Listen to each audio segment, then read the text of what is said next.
Lightening Weekly Podcast. Talking all things mediumship, spirit and paranormal. Awaken with thunder and lightning.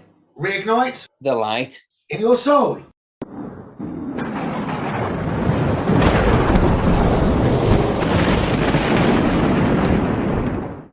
Good evening. Hello, Roger. How are you? Tip-top and tickety-boo. How about yourself? Oh, you always fit that in somewhere. I'm perfect, thank you. Have you had a good week? Yes, it's not been too bad at all. About yourself? Good. Yeah, it's always a good week. Always a good week. So this week, I know I get asked all the time, Roger, what's it like living as a medium? So I have a feeling that might interest people. That's interesting. Yeah, I had some interesting experiences earlier on when I was early stages of learning, just being innocent about it. Hadn't thought of it that way. I know when I was developing, yes, there's not that many people you can ask the questions to. One of the biggest things that I got when I started to develop was spirit coming close to me. I guess not having rules necessarily in place where they could communicate to me when I didn't necessarily want them to. It's not like I see them all of the time. Well, if I can start there very quickly. One of the first things, say I'm a medium, and I get, who's with me? Well, I don't know. I'm not tuned in just at the minute. Everyone's got the perception that everywhere I walk, I see dead people. Which is not that case at all. Even the seeing, yes, you can see, but that's more rare. I can see in my mind's eye, and yeah, with readings I do often, so daily that'd happen, but not walking around.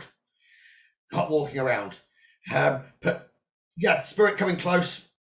Go and knock on door 79. Can you tell them that I love them and that I'm all around them? It's like, no, sorry, I can't. But if you go to door 79, tell them to make contact with me, I can pass the message on. But believe it or not, that's started to happen. Regularly, I would say no to spirit, and the next minute I was being contacted by their loved ones. It's funny how it works. But what about you? What experience have you had today then? Today? Or just in general? In general. I was going to just briefly talk about things when I was developing, very early stages. I could be sat in a room with 30, 40 people and I could see their auras. So that doesn't go away. And if you imagine 30 or 40 of this energy level in a room, yeah, it bounces. And that doesn't go away, the seeing the energies, but you can do something about protecting the empathy.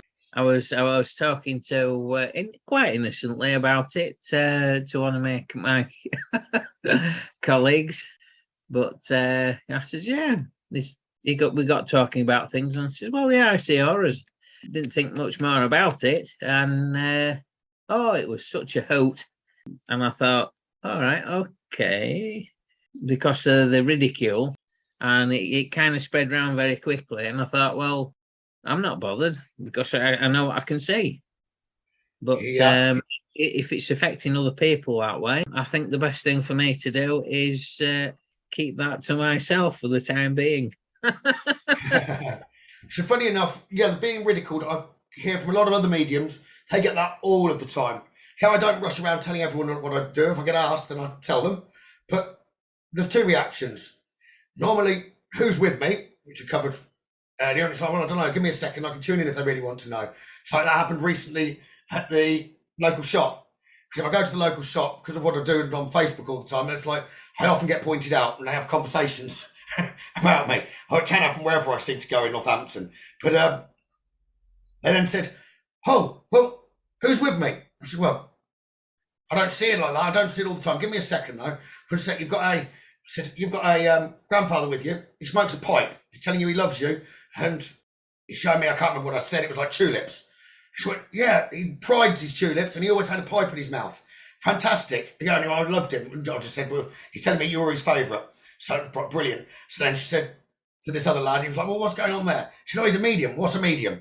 She said, well, speak to people that passed over. So you speak to the dead. Okay, if you want to word it that way, yeah. He says, well, have I got anyone with me? I said, yeah. I've got your grandmother.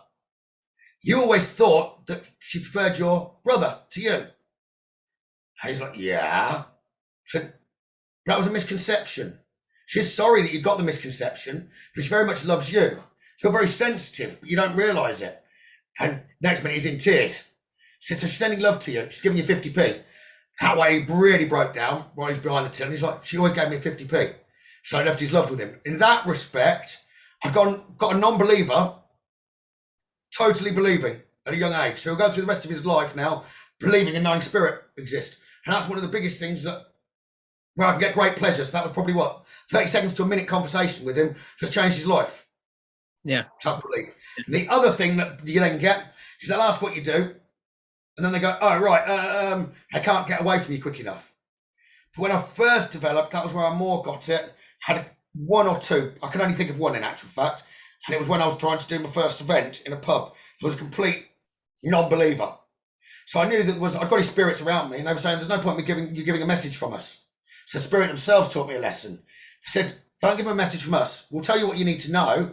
Go straight to your cards. Use divination. It doesn't matter whether you're getting it from mediumship or not. Use the cards. That'll be enough of a turning point for him.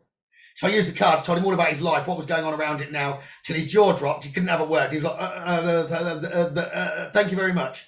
That was all he said. And after that, at the very end, he said, so did I have any loved ones around me? I said, I thought you didn't believe. Well, I don't know where you got all that information from. I said, yeah, you did. Passed on a very brief message then from his grandma and grandfather. Someone that was absolute, shouting it out, trying to ridicule, had been turned around. So yeah, that can happen when I meet people, but no, I don't hide it. Yeah. What did you used to do earlier on to protect yourself then, when you were developing? The biggest thing when I was developing, I've been developed by spirit rather than through advice from another, so direct from the spirit world. One of the biggest was the turning point where I knew I'd really got the ability. I started seeing them, not everywhere that I walked, but when I saw them, they'd always be in groups.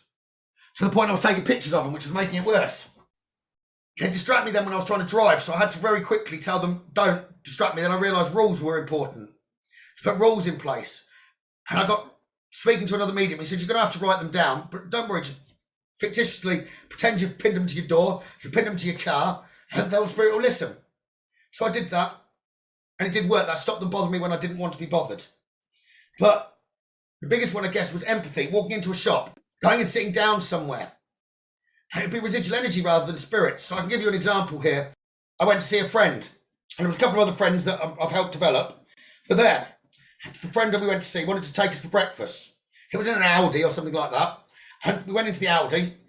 Instantly as we were in there, we've ordered the food. As soon as we went towards the seating area, I felt really uncomfortable. The lady that I've helped develop that was with us, one of my friends, she was out of character in there. Every little bit of noise and everything was really bothering her.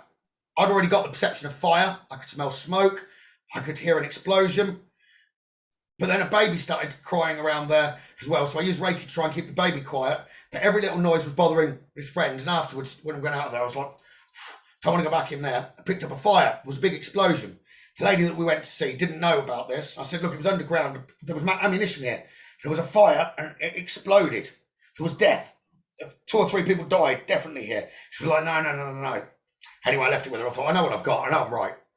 And then as we were driving home and we'd left her, that was a couple of days later, I got a message. Ding, ding. Stopped and looked at it at the service station. She said, you're always bloody right, was the start of the message.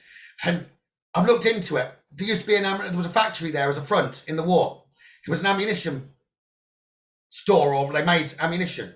And there was a fire and it exploded underground, big hole crater. It killed a few people. I know, it was at the front of it, exactly where we were sat in the cafe. And she's like, yeah, okay, I get that now. But I wasn't the only one to have felt that emotion, but I got the story behind it. Whereas those who were just new to developing felt the emotions from it and kind of irritated them. It's knowing when it's your feelings and when it's someone else's is the important part with the development of what you're picking up energy-wise. Know whether it's yours or whether you're picking it up from something. And if it's not yours, why let it bother you? Push it back, it's no concern. It's like reading. I can't keep hold of all of the messages that I give to everyone, and otherwise my mind would be full of everyone else's lives, not my own. So it's switching off my own mind in order to do the readings, and then bring my own mind back when I'm not. So it's like a key turning.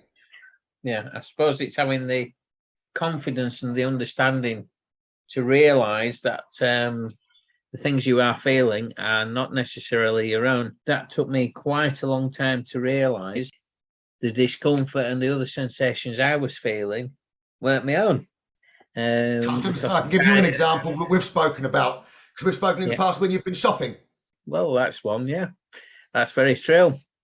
Gone in the supermarket and there's a particular area in in this particular building. And I used to get extremely hot and uncomfortable, and I just wanted to get away from that area as quickly as possible. And I spoke to Gavin about it, and I says, I'm not really comfortable in this location. I says, I actually detect it. It's got to the point I don't want to go because of this sensation. And he just turned around and says, was there a fire there?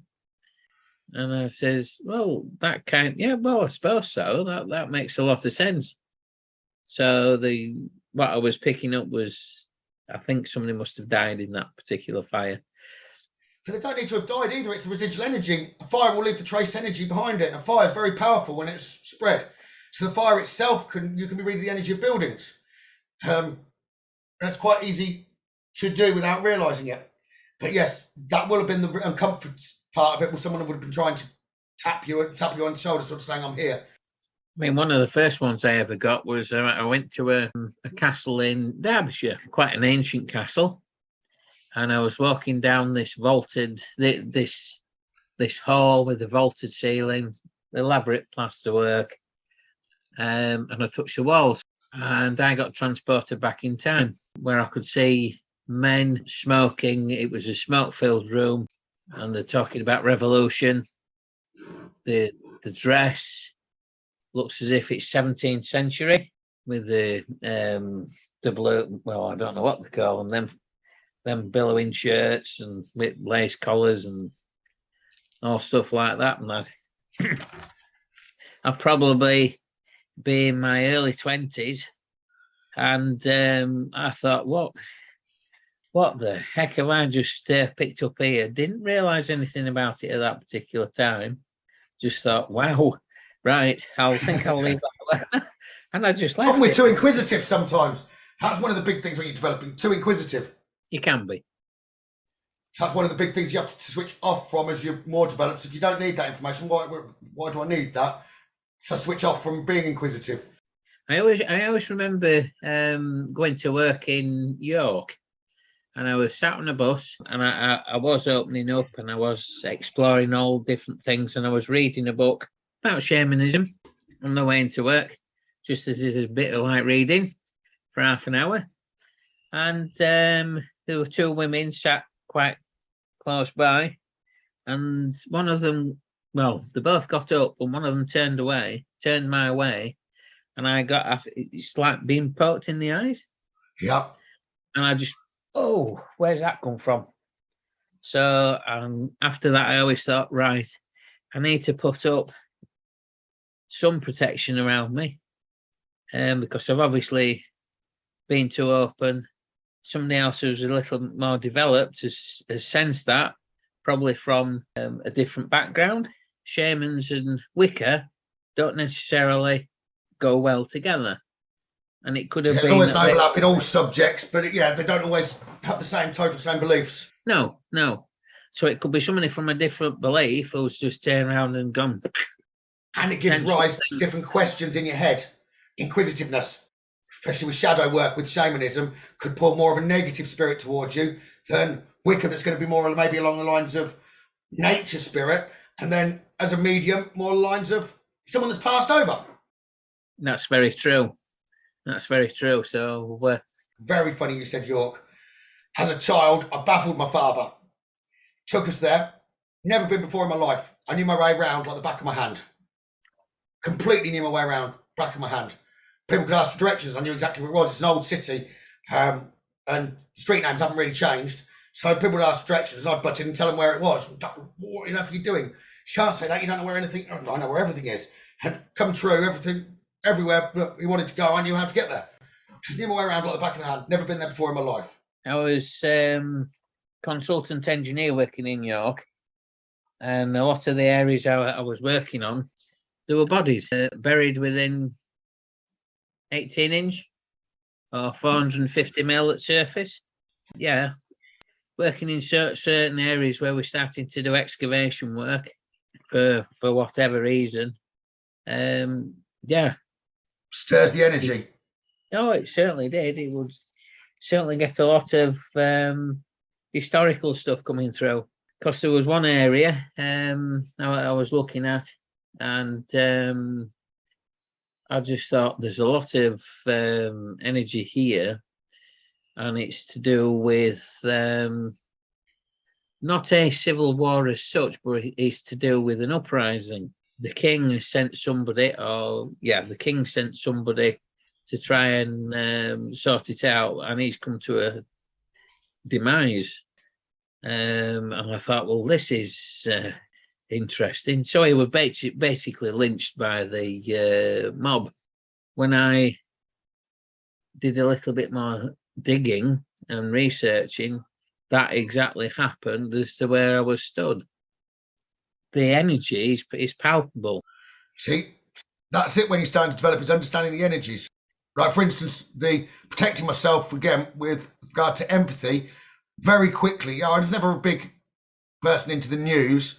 That's one thing I dropped very quickly as I came to work with mediumship, was drop news entirely. So if there's something big that happens, sometimes if it's someone's died, I might know about it and then I'll check. But when partner, we don't listen to the news. Have nothing to do with it whatsoever. It's fear-mongering, and it puts the fear into you, or you get all the empathic feelings from it. So it's looking after your energy in that way. So that's that exactly really, what I do as well. Yeah. That is exactly what I do. I do not watch the news if I can help it. There may be one or two things which I'm there and it's all right, okay, and I try and disconnect from that point. Especially now with the trance mediumship, because that got me a close connection with my guides. If I watch something like the news, I get them in my ear hole. Go, well, that's not correct. This isn't correct. That's not correct. So it's like most of it, 90% of it isn't correct, is what I pick up. Or there's another side to the story, so I just keep away from it. Well, it's like when the daily press meetings about coronavirus, when that first started, and the media just having an absolute feeding frenzy, generating fear on that. And I very quickly picked up on that, and I thought, well, I don't subscribe to this. So, yes, I used to keep an eye on it to see what was going off. But no, I didn't subscribe to it. Certainly. That was one area I had to keep very, very, very, very sort of kind of distance myself to. So during that time, people would have readings to do with it. And I couldn't give, in any reading, I couldn't give what I'd been given previously. I'd always have to rely on their loved ones and give the information the way the loved ones wanted it to be given. But I can say not one spirit that's come close to me prescribed to any of that either. But a subject I pretty much try and keep away from. Yeah. Well, I did it for my own self-preservation, if you can understand that analogy. Yeah. Because I knew I was interested from my own perspective, but it wasn't like I could. Basically, if I'd gone out there and started telling everyone what I thought, that would have been preaching. And I've never subscribed to preaching. Yeah.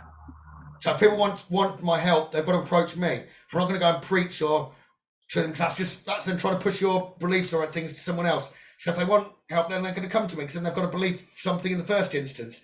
There's no point in me going out there screaming from the treetops, blah blah blah blah. I just don't agree with that at all. I agree. At the end of the day, what you hear really is just somebody's point of view. Yeah, which again is like the news, and sometimes it's not point of view. It's can be deliberate. That's very true. So you will have probably experienced some of this as well, Roger. So one of the other things, sort of living as a medium, would be spirit always coming close to me. So although I walk around and I don't see anything, if I've say hovered somewhere for a period of time, so say I've gone shopping with Marie and the kids, they might be in a shop and I've just hung around outside, because I'm then sort of loitering, so to speak, I might see something out the corner of my eye that I know is a spirit. I might get some communication, because I'm sat there and I've got a quiet mind at that point. It's like waiting for them to come. That's when spirit might approach me. But that's more likely then going to be a spirit that wants to tell their story, not a spirit that wants me to go and talk to door 78. So that happens all of the time to me. So it's when I'm in the quiet mind. and things like that are coincidental. Coincidences are never coincidences, in my opinion. So, for instance, I could be driving. This happens fairly frequently as well. Driving, once I have a stop, I might miss 2 or 3 lay-bys that could have stopped, and I end up stopping in a lay-by. As soon as we pull up and stop, I'm like, oh, I can feel I've got a motorcyclist near me. And Maria will be picking bits up as well. And between us, it's like, yeah, he definitely died around here. I need to help him. He's not been to the light. And we get out, and I could have helped him anyway, whether this next bit would have happened or not. Get out, and they're in the lay-by. There's a concrete with a metal plaque on it. Nigel Morris died 1998, age 73, in a motorcycle accident. So therefore, stopping, he'd missed the light. He hadn't realised that he was past to start with, and help him get to the light, help him cross over. Now, that's quite rewarding when that happens. So in that way, spirit are in my life sort of all of the time. And they do come close. But people often then ask, well, what's it like at home? At home, it's not necessarily going to be the same as everyone else's homes. For me and Maria having a conversation or chatting with friends, we can get taps all the time, joining in our conversations. Normally that's an agreement. Or I've seen some strange things as well. So like I've sat at home and a key's come up flying out the door, not flying out the door in a straight line and just dropped. It's come out of the door lock. It's gone forward 4 yards or 4 paces, and then it's come to the right and landed 1 foot away from me. So it's moved in total about 9 foot and landed on the floor. So that's spirit just messing around or giving a sign for something. And keys that have been lifted up and then just dropped. So it doesn't happen all of the time, but it can happen. Night time is when I wouldn't say interfere. I don't get anything from any spirits other than loved ones, but they will make themselves known at night time and just sort of put their hand on my shoulder, put a hand on my head, drop things into dreams. But yeah, that and taking family photos. We'll often have, if I was to actually look at every photo we take with family, there will be a spirit in the background of the photo. There will be. Yeah. I wouldn't have said on most photos. I'd go inclined to say all photos, there'd be something on them where there's family involved. It's just not looking for them. So they do make themselves known. Our children, some of them are sensitive and they'll say, oh, Pop's been in my room or something like that. So in that way, that's different. But then we're bringing the kids up that they know what I do and they're open to it. So they're called keeping their own abilities. But the taps and the noises, you have things like that happen. You've been sat there the other week, Roger, didn't you? And you had a crystal that moved. Yes, that's yeah, that's very true. That's very true. Yeah, I had an ankh. Crystal ankh which moved. I'm still waiting for them to move the one of the skulls. Not too far, but yeah, that's a challenge I've set down to. They probably won't do that though, because now you've asked them to do that. They never do what you ask them to do. They'll do something different. Oh no, they're awkward. You'd be better telling them not to move it, and it's more likely to move. Yeah, like my dad used to do with me, a bit of reverse psychology. You can't move that. You cannot move that. Yeah, just while you were talking, it just reminded me of one of my earlier experiences. I was working in a very old building in York. I'm sat in one of the upper floors in this building. Which probably would have been servants' quarters at that time, and I'm sat closest to the door, and from the door there's a few steps up, and you can see a corridor. Yeah. And I'm sat in this meeting, and I keep getting my shirt tugged. What I could see, it was a little girl wanting to play, which were absolutely fantastic. So I'm in this meeting. There's other senior members of staff, and they keep seeing me just glancing to my left. Yeah, and that was such a beautiful experience there.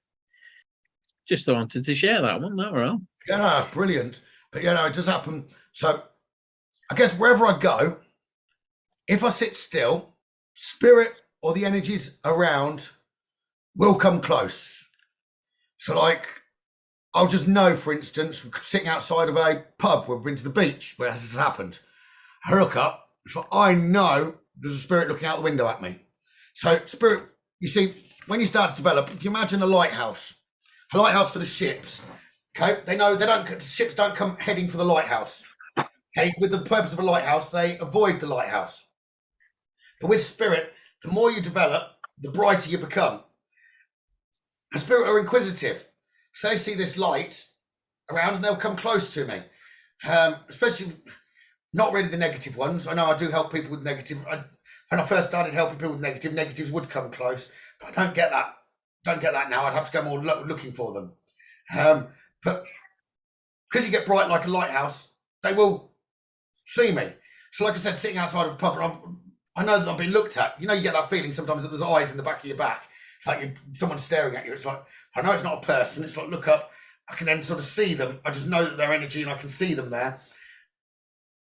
That will happen pretty much wherever I go. If I go around to someone's house, especially if it's an older building, if it's an older building, then I'll pick up what the house has been used for previously. But if I was to come around to yours, Roger, I'll be sat there and I could guarantee that I would end up with some of your loved ones coming close to me. They might not completely talk, but I know that they're there. So I'd say, if you were to turn around and ask me, I wouldn't say anything unless you asked me. Then I'd say, yeah, I could pick up 2 grandparents, sets of grandparents, your mother, your father. I've got Aunt Betty, Uncle John, and whatever are around. But unless I'm asked that question, then I won't kind of share that. Because the moment I start sharing it, that's when all the information will come flooding in from them. They'll start talking completely. So I guess knowing that I'm a medium, that's why I don't say, you can't really go to someone and say, oh, Aunt Bessie's here. Because the moment you do that, that's open the doors for spirit to start giving you the rest of the information. They will give you the rest of the information. Yeah, it's interesting, isn't it? I mean, there's been 1 or 2 occasions when I've been talking to people and they've started talking about something or a famous person, and then all of a sudden I'd just get some information and I would say something and it was just like they just look around at you incredulously as if to say, well, where's that one come from? That happens very often.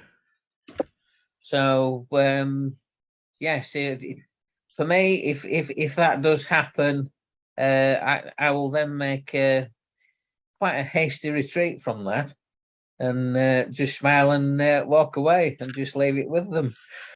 Oh, I know that, Roger, because you can be thinking of something in the daytime that I'm unaware of, and I then start chatting to you, and I'm like, have you been thinking of this today? Because I've got blah, blah, blah by the side of me. Yeah, well, I aim to misbehave.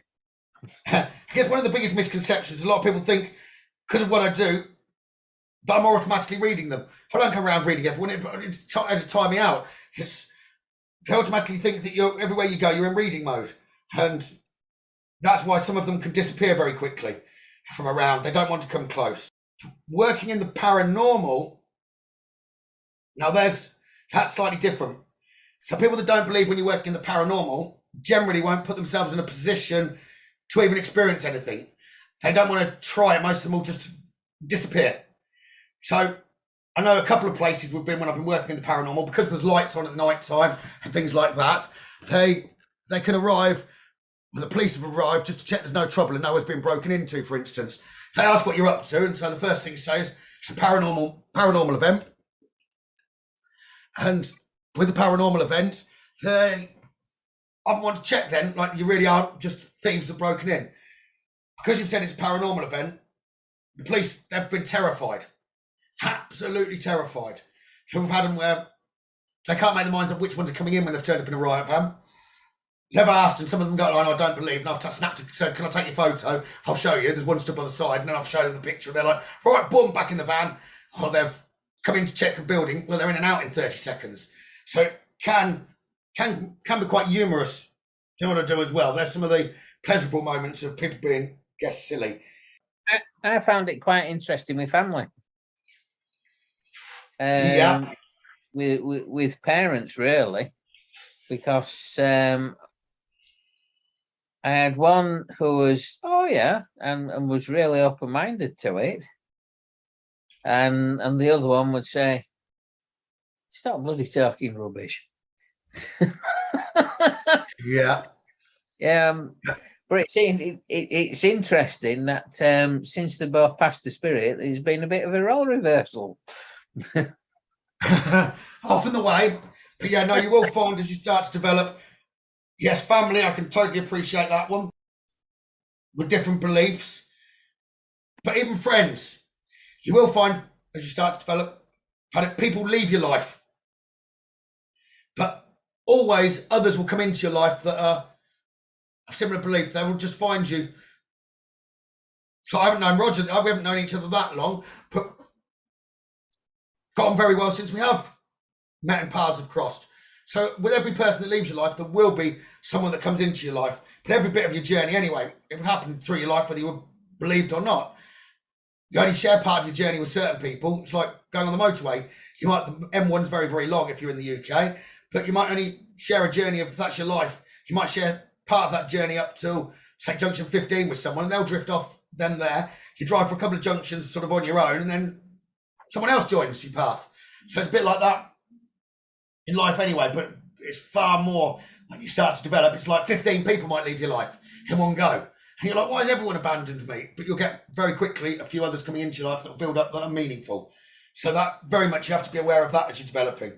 Yes, I've gone through something similar to that with one of the groups who I used to attend, doing shaman meditations and development, and that just disbanded and everybody went their own ways.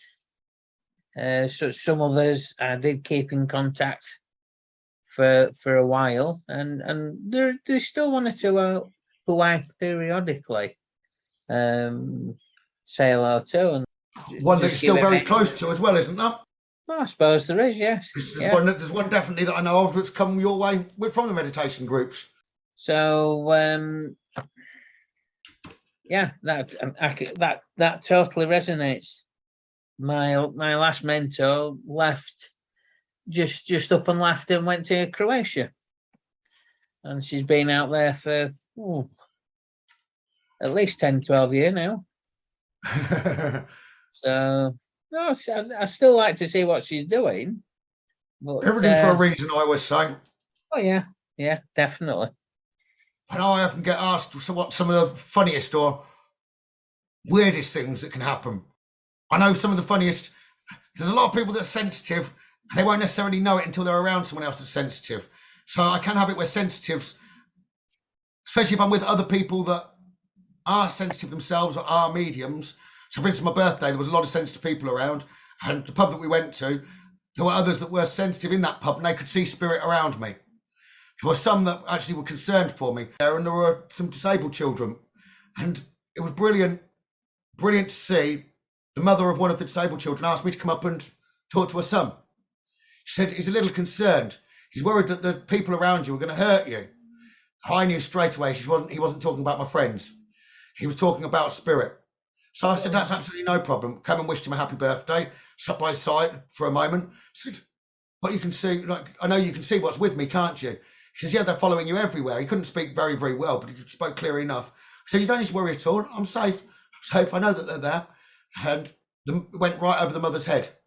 And the others that were there, that were his friends, the disabled, they could see as well. So it was lovely to have that conversation with them, to put their minds at rest, but they went straight over the parents' heads of what they could see. They thought they were talking about the physical people there, not the spirit people.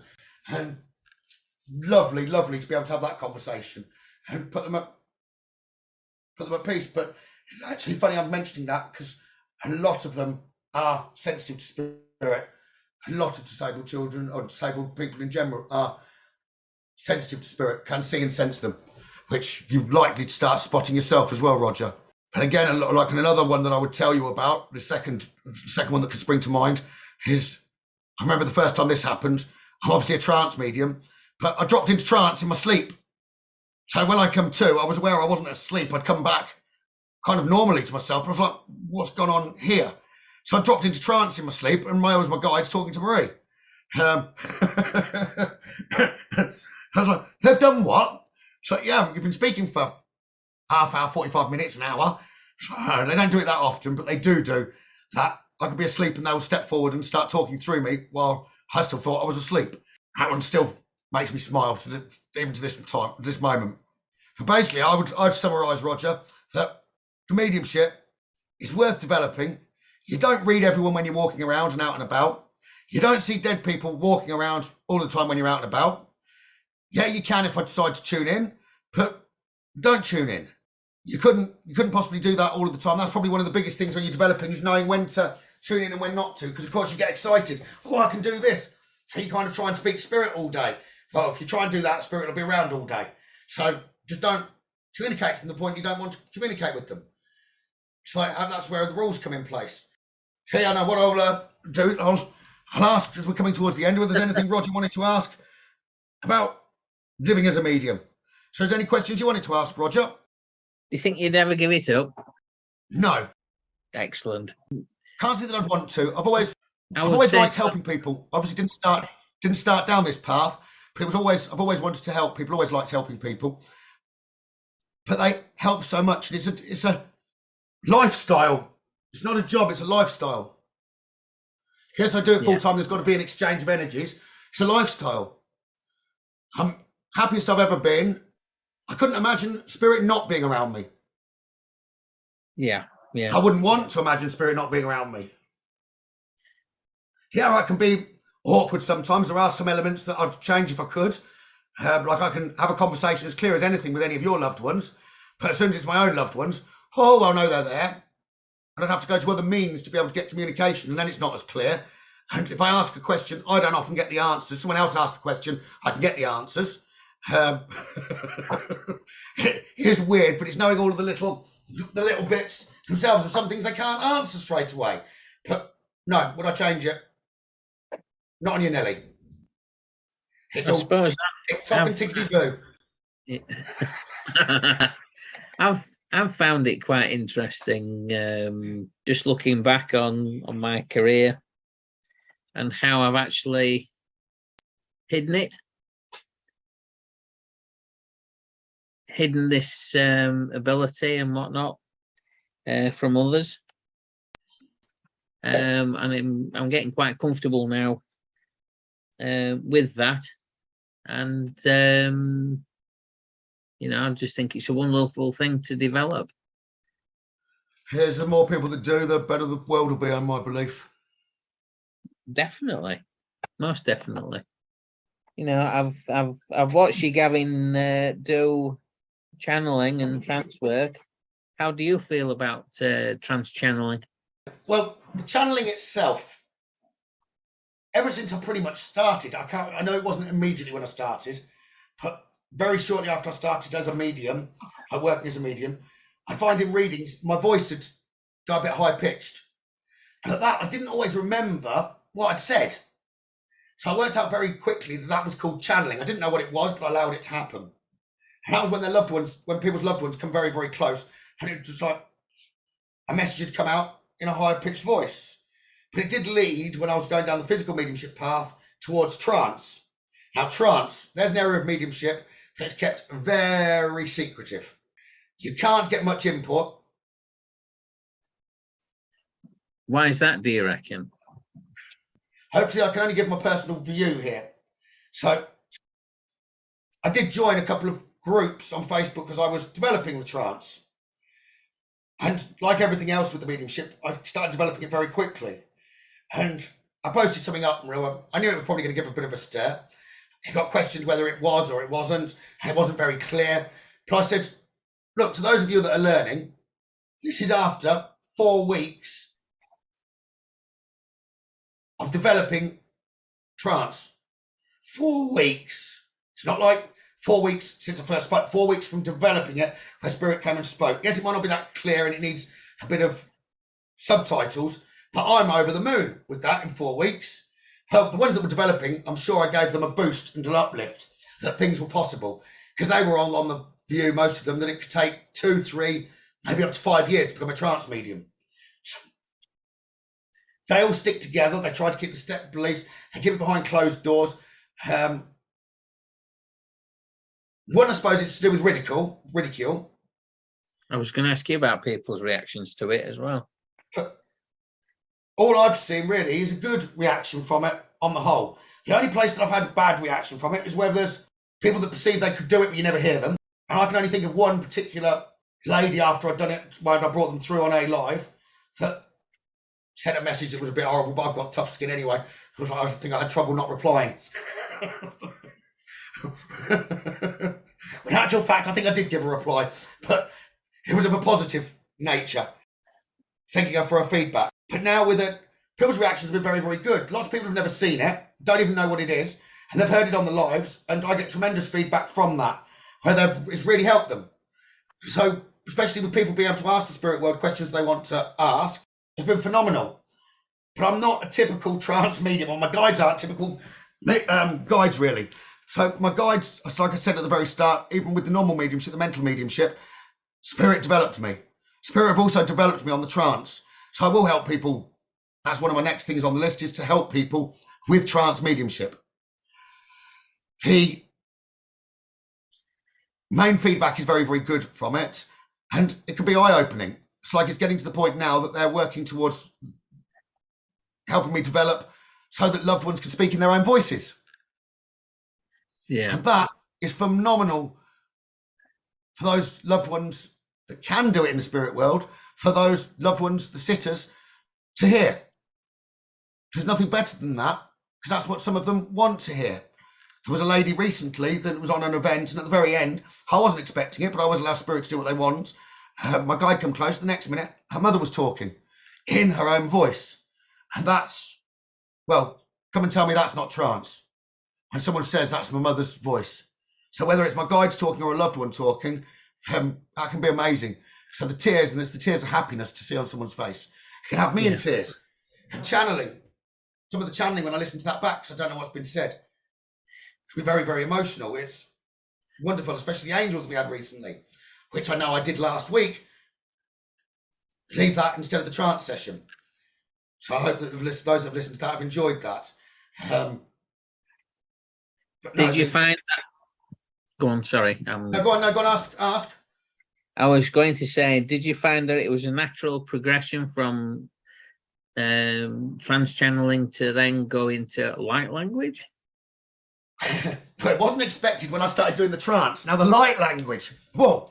Now that was probably the most uncomfortable feeling for me to let come than anything else. It's not provable. It's, other than sensitive people's emotions from listening to it,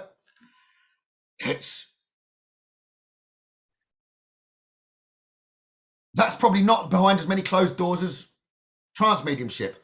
But I've never ever wanted to keep trance mediumship behind closed doors. But no, that felt very, very awkward, the light language. It came, first of all, when I was trying to do some healing. And for anyone doesn't know what light language is, give me one moment, because they wanted me to give an example of it now for you. So they will give it so that there's a positive message for all. Basically, with light language, it drops into your subconscious when you're listening to it. You won't understand what's been said, but your subconscious does, and it will be meaningful for a later date or another time or for you now. But it drops into your subconscious, a bit like when you get high-pitched noises in your ears. Give me one moment.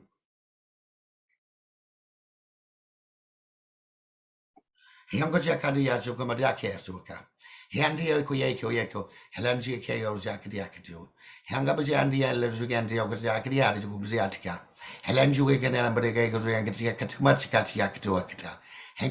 anzo gago. Henglazi anzo akanta kaziakatu. Helangi azwianga akja.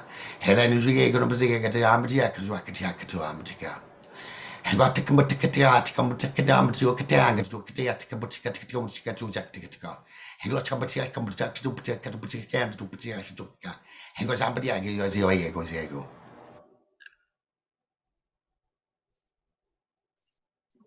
There's a brief example of light language. Thank you, Gavin. Don't thank me, spirit on the guides that bring that through. But no, that was the most uncomfortable thing that I've ever done in progression for spirituality. Other than maybe angels. I don't know how they get some of the tones out when the angels come through me. Which again, I know You're probably thinking, can I have an example? Which I've been given that they will come and do. But it will be brief. Yeah, it's interesting that initial reaction when you go into that. You can feel daft. And I very much, you've started with a bit of the light language now, and it does. It's a strange feeling. For me, it's just another level of trusting what comes through.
Excellent. Thank you very much for that transmission. And that makes me very, very, very, very hot. Their energies are a lot stronger.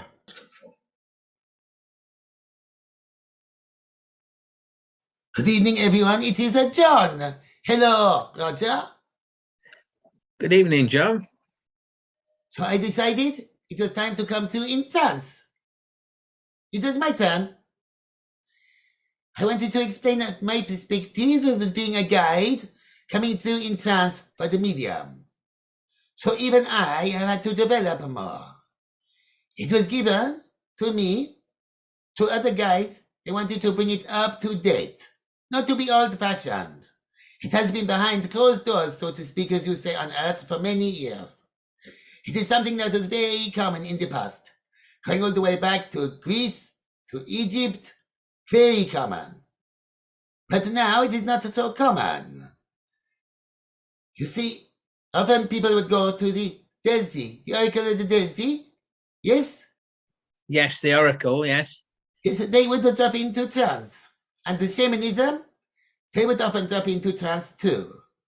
But very much recently, it is out of date. The guides come through, they have forgotten how times have changed, speaking of words that are not understandable by many. And it is something I did initially. So I have had to be brought up to date because I have not lived for a long time. So doing that, it is only with guide that text does help, even if he can be a little bit too modern, should we say. So it is a privilege on my behalf, being in the spirit world, for me to ascend further by taking this on board. And I would say it is a good thing. So the feedback the medium has had has been very, very good. I came to quite quickly after he started to develop, doing it in public, but not all of the time, only in snippets. So being in the spirit world and being a guide, where the spirit, like the mediums, has developed, I had to wait quite a long time for it to happen. But I'm so glad that I waited. I wasn't going to go anywhere anyway. So it is a privilege on spirit's behalf. Also, whether it is mental mediumship or trance mediumship, it is someone working very close as a middleman or middlewoman between the different vibrations. And it is a pleasure to stand back and let the loved ones of the sitters come very close to the medium. I don't have to get involved as the guide. I just keep him safe. I can get involved if need be. If they're on a development path, I will often talk instead of the medium. Or if it is a subject that is a bit delicate, then I can step forward if he asks me to. And this happens quite often. So often I will perform in trance readings, or even normal readings where they're not expecting it. But it is like another avenue of ability to prove the spirit world and to bring vast knowledge down. But I do have, I keep doing it each week, a little joke for you, Roger. Go on then, John. Yes, I'm looking forward to this. I want to go with what is done bad for your teeth this week. Okay. There's a man, he owned a cheese factory. Okay. He was painting at home, but his wife wouldn't get out of the way. In the end, he double-glassed her.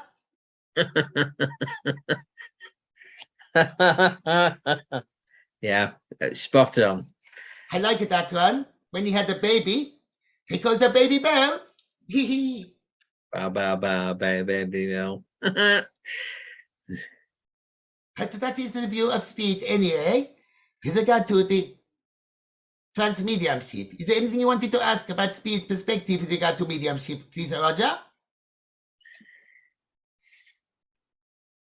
Oh, what is your I put him on the perspective? spot now. Yes, you certainly have. So I would say right back at yourself, John. What is Spirit's perspective on trance channeling and mediumship? It is good. It is not for everyone. The physical mediumship can be very draining.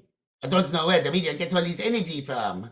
I know all of you keep referring to Joy Cell Bunny. I don't know quite what that is, but I imagine with the amount of times I have heard it, it would make sense to a lot of listeners. But it is more, I don't need a perspective. It is a great honor to be able to speak. I understand how rare it is, but we want to make it less rare. So what has been learned and what has been passed on, not just from me to Marie, but many other avenues she has learned, the knowledge behind it all and what the spirit themselves can give will be a great benefit to others in the trance environment. And it will always be put forward to try not to be behind closed doors. Like it is not known of, I don't think there is anyone else that is doing this on podcasts. But I am John, and I'm a guide. You're a higher guide. Higher vibration. I'll go into that not today, Okay. because I already know I'm a higher vibration than you, Roger. Okay. I'm tapping my nose now. Yeah. He made me say it, Marie. So I'll bring the medium back now. What I will do, I want to send love to each and every one of you listeners and your families, from the spirit world and from your loved ones. I say good night to you, Roger, and send love to you and your family. Good night, John. And I bless Thank each and every one of you all. Good night, everyone. Have a fantastic week. This is John. Goodbye. Excellent. Like the cheese. I like the cheese about the joke. Yes. What Like the joke joke about the cheese. Yeah. Double glossed it. Oh, he told you that one. Oh no, I know what path he's going to go down now then. He's going to go down the cheese joke from. But I do hope everyone's enjoyed listening to what it's like living as a medium.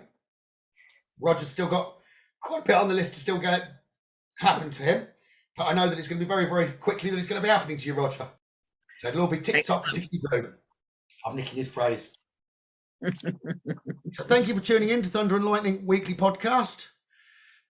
Remember, awaken with Thunder and Lightning Reignite the light. in your soul. Talking all things Mediumship paranormal. and spirit. Have a great week, everyone. This is Gavin. Bye-bye. And it's a goodbye from me. Bye. Lots of love, everyone.